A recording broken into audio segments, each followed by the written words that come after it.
Yerragondapalem MLA Tatiparthi Chandrasekhar ఆదేశాల మేరకు దోర్నాలలో YS Jaganmohan Reddy పుట్టినరోజు వేడుకలను వైఎస్ఆర్సీపీ శ్రేణులు ఘనంగా నిర్వహించారు. ముందుగా వైఎస్ఆర్ విగ్రహానికి పాలాభిషేకం చేసి భారీ పూలమాలలు ఘనంగా నివాళులర్పించారు. అనంతరం భారీ కేక్ కట్ చేసి అందరికీ పంచిపెట్టారు. అలాగే ఎమ్మెల్యే తాటిపర్తి చంద్రశేఖర్ పంపిన చీరలను నిరుపేద మహిళలకు అందజేశారు.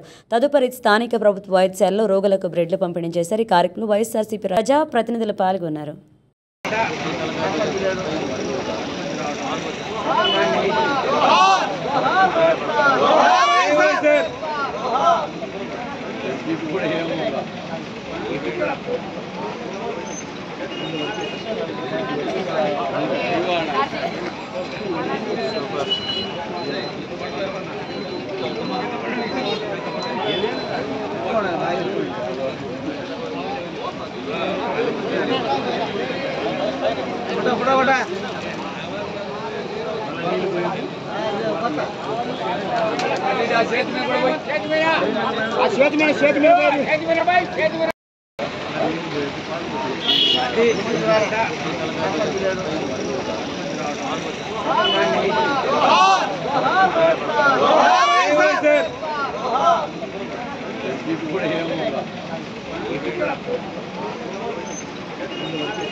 గౌరవనీయులు నాగేశ్వరరావు గారు